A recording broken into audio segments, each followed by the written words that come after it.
নমস্কাৰ বন্ধু বান্ধৱীসকল, যিহেতু পিকনিকৰ বতৰ সেইহেতুকে আজি মোৰ ভিডিঅ'টোৰ যোগেদি অসমৰ টপ 5 পিকনিক স্পটৰ বিষয়ে আপোনালোকক জনাব বিচাৰিছোঁ। তেতিয়াহ'লে আহকচোন ভিডিঅ'টো আৰম্ভ কৰোঁ। আজি আমাৰ ভিডিঅ'টোৰ প্ৰথম আৰম্ভণিতে স্থান দিব বিচাৰিছোঁ কাজিৰঙা। আমি সকলোৱে জানো বিশ্ব ঐতিহ্য ক্ষেত্ৰ কাজিৰঙা। এই কাজিৰঙালৈ গ'লে আমাৰ কাজিৰঙাত বিভিন্ন জীৱ জন্তুৰ দৰ্শন হোৱাৰ উপৰিও আমাৰ অৰ্কিড উদ্যানটো আমি এপাক মাৰিব পাৰোঁ। সেইহেতুকে আপোনালোকে কাজিৰঙাক চিলেক্ট কৰিব পাৰে। আৰু ইয়াৰ পাছতে আমি বিশ্বৰ বৃহত্তম নদীদ্বীপ মাজুলীলৈ যাব পাৰোঁ। আমি সকলোৱে জানো আৰু মাজুলী সত্ৰ বা বিখ্যাত সত্ৰ নগৰী মাজুলী। আৰু ইয়াৰ উপৰি আমি মাজুলী প্ৰাকৃতিক পৰিৱেশ উপভোগ কৰাৰ লগতে মুখা শিল্পও, যিহেতু মাজুলী এক অংগ, আমি মাজুলী পৰিভ্ৰমণ কৰিব পাৰোঁ পিকনিকৰ বতৰত। ইয়াৰ পাছতে আমি শিৱসাগৰ,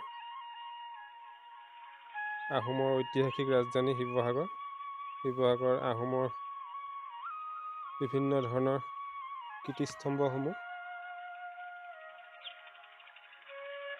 চাব পাৰোঁ। ৰংঘৰ, কাৰেংঘৰ, তলাতল ঘৰ,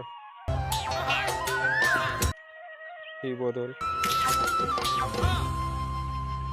গতিকে আপোনালোকে শিৱসাগৰকো চিলেক্ট কৰিব পাৰে পিকনিক স্পট হিচাপে।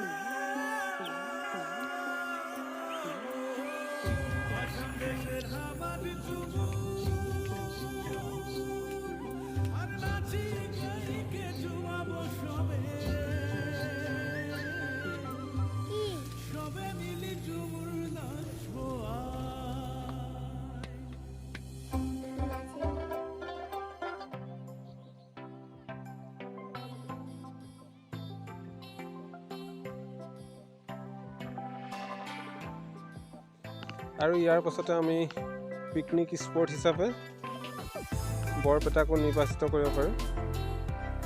আমি সকলোৱে জানো দৌল উৎসৱৰ বাবে বিখ্যাত বৰপেটা, আৰু লগতে বিভিন্ন চাবলগীয়া শিল্প উদ্যোগসমূহ বৰপেটাত আছে।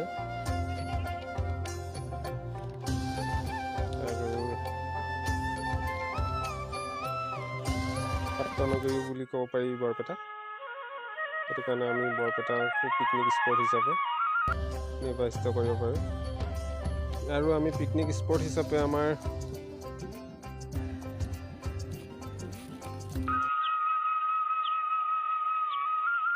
গুৱাহাটীক নিৰ্বাচিত কৰিব পাৰোঁ আমি, যিহেতু গুৱাহাটী আমাৰ অসমৰ ৰাজধানী আৰু গুৱাহাটীত বিভিন্ন চাবলগীয়া মঠ মন্দিৰসমূহ আছে। ইয়াৰ ৰূপৰ যোগেদি আমি উমানন্দ হওক বা বিভিন্ন ধৰণৰ মন্দিৰসমূহ কামাখ্যা দৰ্শন কৰাৰ সুবিধা লাভ কৰিব পাৰোঁ।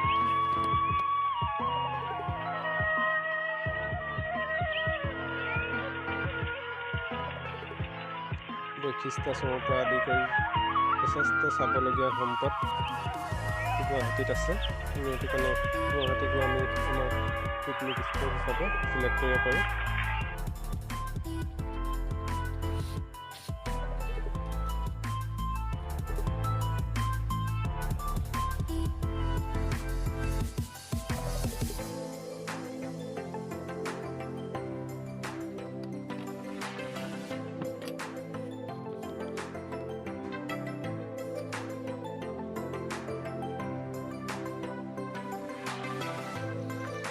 ইয়াৰ পাছতে আমি আমাৰ অসমক ভাৰতৰ মানচিত্ৰত বা বিশ্বৰ মানচিত্ৰত চিনাকি কৰি দিয়া আচলতে আমাৰ অসমৰ গৌৰৱ